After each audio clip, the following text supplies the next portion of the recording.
I am the Mad Head Cat. I am 25% of the Lost Blokes, although right now I guess we only have 75% of us. I'm Dan Carlson, 1/4 of the Lost Blokes. I'm drinking a Leidenkugel in front of a marquee that says Wall of Flesh. Look that up if you're interested. Don't look it up at work. That's Please, God, don't look it up at work. Yeah. Hi, I'm Dave Nesbitt. I am also a quarter of the Lost Blokes. I'm trying to figure out where I am. And I am drinking a glazed donut. It's actually a milk stout, and it's quite tasty. If you're in the mood and you know where Infusion Brewery is in Omaha, Nebraska, check it out. Totally worth it. What's the actual definition of the word sundry? I want to see. I don't know. You might want to look it up. You use it a lot, but I don't know if you're using it correctly, which is fine by me. Yeah. I don't care if you use it correct or not. Of various kinds. So you're basically saying various. Yes. Various and various. Yes. Look, double down.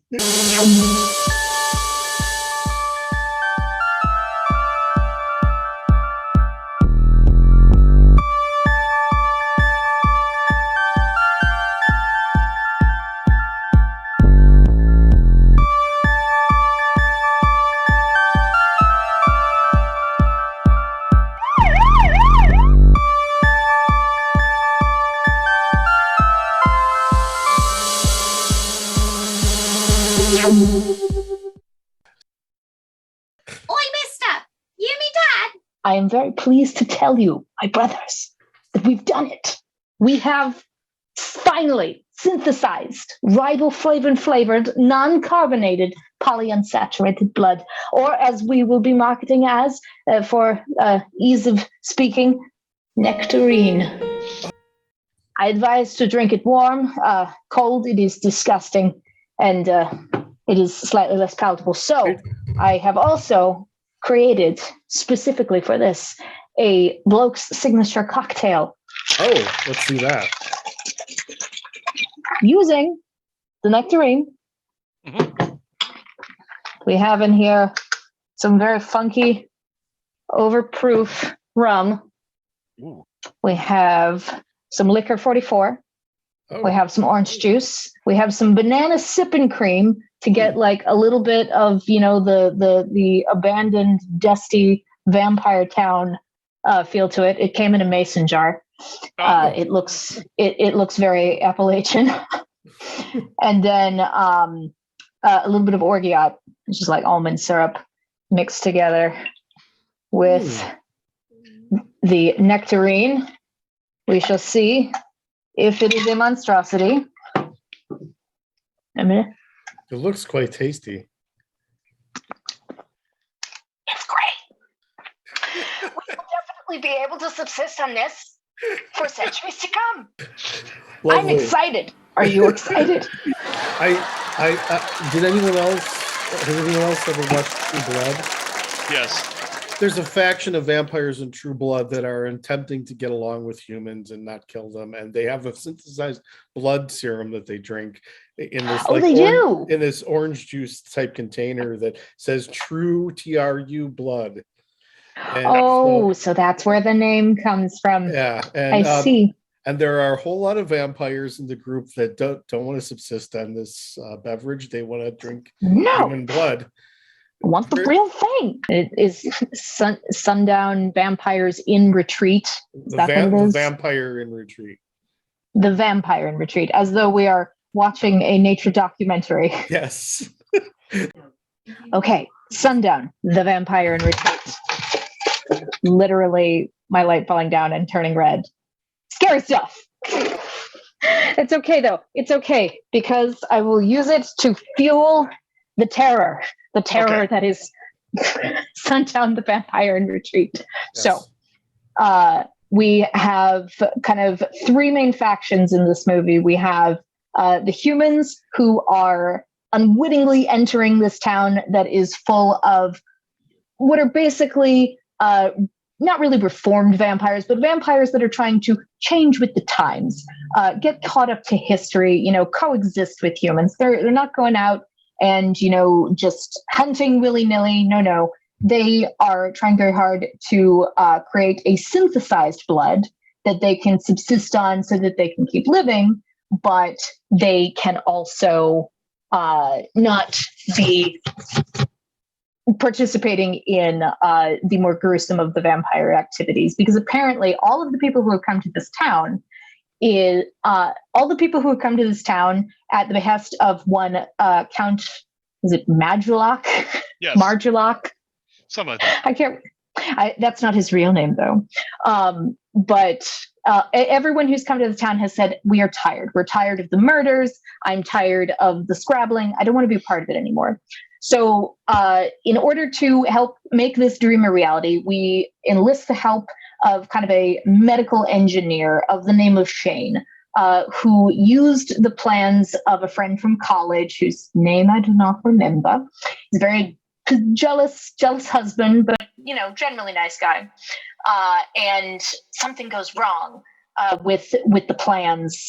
Something's not working when they try to up the production level. So they bring in friend from college with his wife and 2 lovely children, one of whom is like 5 and obsessed with horror films, and I love her. Her name is Juliet. The other one is Gwendolyn. Time up. Damn it. There. I am sad, for I have failed. I have failed in my task. It's okay though. I have my riboflavin flavored non-carbonated polyunsaturated blood. Although I will also smile because one of the things I noticed in the casting of this is the guy who plays Shane would go on to be Rex Manning in Empire Records. But is that Maxwell Caulfield? Yes. Yes, no, that's Grease 2. Just looking at him, of course his name is Maxwell Caulfield. Yeah. Just he's with his slick back hair and sideburns. He was Sandy's and cousin. papier-mâché, very large crotch, Ken doll crotch. He was Sandy's cousin in Grease 2. Yes. No. Yeah. Who's that guy? Who's that guy? He's the cool but rider. I love David, which I think is his name in that movie. He's such a sweet boy. And in this movie, he's such a dick. So I guess go Maxwell for being a good actor. Yeah. He try to does. find a. But I do love. I wound up enjoying this film way more than I thought I was going to, because they really did a good job of coming up with the leaders of the factions work out remarkably well. I mean, you can't go wrong with David Carradine, and I don't know the name. Wait, I do know the name of the actor who played Jefferson. Well, John Ireland. Thank you. Executive producer John Ireland. Who, by the way, usually when a producer puts themselves in a film, it's a disaster. But in this case, it was an excellent choice because he was great. I'm fine with it. I'm fine with it. David Carradine as Marjulak. So that has a lot of Marjulak. The letters. So that has a lot of the letters of Dracula. We know that this is Dracula. At least it is? But it's not. But at least he didn't use Alucard. At least he didn't Alucard it, which is like the lamest one ever. Well, and Bruce Campbell plays Alucard. Bruce Campbell plays Van Hell. Van Hell. Van Hell. That's it. That's my name. Van Hell. Van Hell. Yes. Yeah. And he's so cute. Bumbling. Yes. Doesn't quite know what he's doing. Not terribly athletic. Very bookish.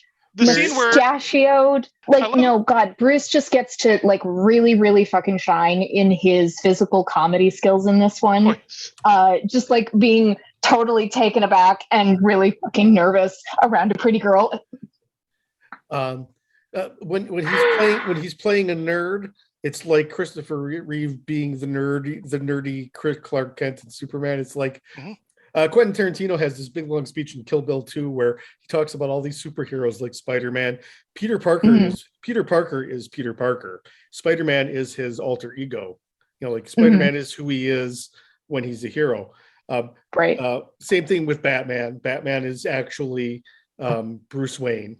But Superman is Superman, and Clark Kent is the alter ego that he's playing. So Clark Kent is a comment of the entire human race by an alien who thinks that we're bumbling idiots. Is he wrong? You're not wrong. And when I see, do you think that's wrong? I don't know. I don't think it's wrong. That's what we're saying. We're like, is it wrong though? Is it wrong? Right. Really? It seems like it's really? One of those moments where humanity, stumbled across the thing and went, I'm in this picture and I don't like it. Yeah. As the kids say. But that's what I thought of when I saw Bruce playing a nerd. It's like this is a cool guy's version of a nerd. Clark Kent, or rather, Kal-El trying to be human. Was he genuinely nervous around the pretty girl, or was he playing? No, he's genuinely nervous. Okay, until he finds out she's a vampire. He's a very sweet being who doesn't. He's been very dedicated to fulfilling his family's destiny all his life, and he's never really had time for the whole romance thing. He was probably a late bloomer puberty wise, or I don't know. I wonder if maybe like his father was like, no, we're done with this. This isn't part of our family's life anymore. We're not doing it. But and so he never told Abraham anything about it. But then one day when Abraham is like 12, 13 years old, right around the time where he would have started being concerned with things like girls and, try to figure out whatever high paying career sounds good to a kid in the early 80s. I don't know. Then he stumbles across like an old dusty book in his father's study or something. And it's like, oh my God, this is my family heritage. That's why our last name is Van Helsing. Oh my God, I must fulfill this. I must fulfill my family's destiny, because it says here that my great grandfather never actually got to kill Count Dracula. He's still out there somewhere, and I must destroy him. Yes, canon.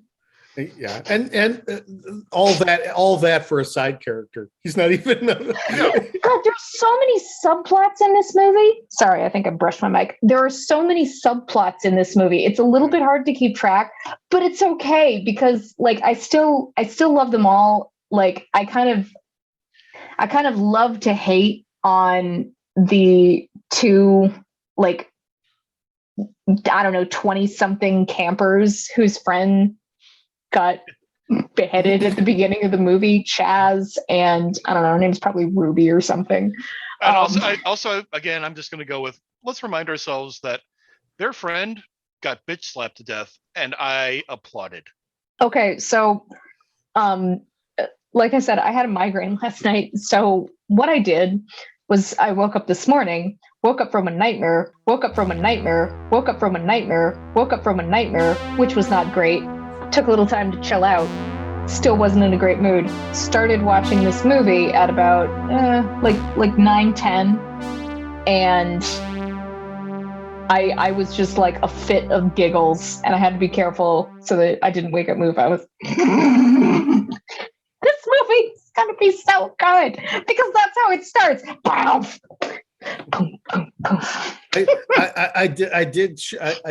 I did feel a little worried about it when the little bats on sticks started talking to each other. God, yes. The claymation bats. Like that's why I sent you guys the bat creature from No Man's Sky just before this, because it looks like those claymation bats, and like especially Shane when he transforms and is crawling along the bed. This is my choice of seduction. I do like that this is not a frat pack humor comedy. Yes. Even though it could it's I don't know, how would you describe it? Like, what kind of comedy would you compare it to? I like the outsider child who's into horror movies being given, like kind of better treatment in this movie. There's the whole idea of vampires not wanting to kill people, so there's sort of a protester mindset. The desire to host an Alamo watch party has never been so strong, because I would just love to kind of geek out about each individual character actor that's in this movie. There are so many, but yeah, there are so many minor characters. And like you said, there are like multiple subplots going on here. You've got Bruce Campbell coming in as the descendant of Van Helsing, trying to track down Count Dracula, but then stumbling across like a literal town full of vampires, what the fuck? Well, You've got the brilliant I guess post-med, like he's clearly not a doctor or anything. Did he just patent this thing and just retire at, I don't know, 35? I'm not bitter. It's fine. It's fine. I don't have any problems with that. I just want to throw one thing in there before I forget. My favorite line was when Bruce Campbell walked up to the gas station, had his interaction with them. That was kind of, they were snotty. He walked away, and then they said, "What are they handing out, tourist maps to this place?" Yeah. Do you think they're promoting this place in a tourist brochure? I love the Bisbee brothers. They're Those fantastic. three are just awesome. The score was interesting because it's scored like an old Western. It's not scored like a horror movie or even a comedy. Well, and I know that most people aren't going to be watching this with closed captions. I do, because that's who I am. But one of the great things about watching things with closed captions is you get to see how music is described. Yes. And heroic Western very frequently pops up in this. Like I know that's technically another movie. A Bonanza episode is how it feels. They scored it. Yeah. Well, and then of course you've got perfect one-on-one moments with Jefferson and Marjolac staring at each other's eyes, hands just. Am I going to reach for the gun? Am I going to do it now? I don't know. When are you going to do it? I'm going to do it before you. Yeah. Narrow eyes, scratch forehead. David Carradine is the perfect vampire for this. Oh yeah. I did not realize how much I missed seeing David Carradine until he said, and it wasn't when he appeared out of the coffin. Oh. It was when he spoke to the mother after frightening the girls. I love his voice so much. It's a vampire war movie that's sort of an anti-war movie. Yeah. Yeah, and it's a there's the non-violent faction versus the violent faction. I don't know. Yeah, I think that to me though, if we're going to sit down and talk about the one, I'm going to pull out the art film thing, but if we're going to sit here and talk about the overarching theme, it's about the people who are working toward redemption, towards the people who just can't get away from what they were back in the day. Yeah, they're holding on to tradition. Mm-hmm. Tradition. Yeah. And here we go, going all musical. Okay, well, now I want to watch Fiddler on the Roof. Thanks. I want to watch another movie where there are a little town full of tiny wooden buildings and, people who are all up in each other's business. Do you think anyone anywhere, and by anyone anywhere, I mean the folks who did Bat Boy the Musical, Heathers the Musical, and Reefer Madness the Musical, do you think they would ever do a musical of Sundown, the Vampire in Retreat? Don't know if it has the widespread appeal to justify it, but I'd be okay. I don't know. It would be a fun film to sit there and go, well, I got the script rights for cheap. Now we need somebody to write some music for it. I loved what's her face, Deborah Foreman. Oh yeah, is that who plays the wife? The blonde girl in the handcuffs, or the blonde? The extremely okay. If Juliet is anyone's child, it's the blonde who works at the cafe. Yeah, I can see it. I think there's a secondary affair that we're not talking about here. Press play. I enjoyed it. I did not enjoy it all the way through. I kind of hated it at first, and then it won me over as soon as David Carradine showed up, and it turned into a tit for tat between the two groups. I thought it should have started that way, but it was fine. And Bruce Campbell totally inhabited that role. Yep. Bruce Campbell. Yes. So press play. It's for free on Vudu with ads, so check it out. Oh yeah. Kat obviously presses play for this movie. I don't know what it was. Maybe it was just the fact that I'm watching it in the early morning after having a really bad nightmare. It was weirdly comforting, and just again with how self-aware it was, in the sense that no, this is what it is. And that's fine. We're fine with that. I said press play. What do you say, Dave? I say press eject. No, press play. I almost. I would have accepted a press pause. Yeah, no, but definitely press play. It's a film where everybody's having fun. There's some good themes in here, and I would love to actually see this remade. I would really look forward to that.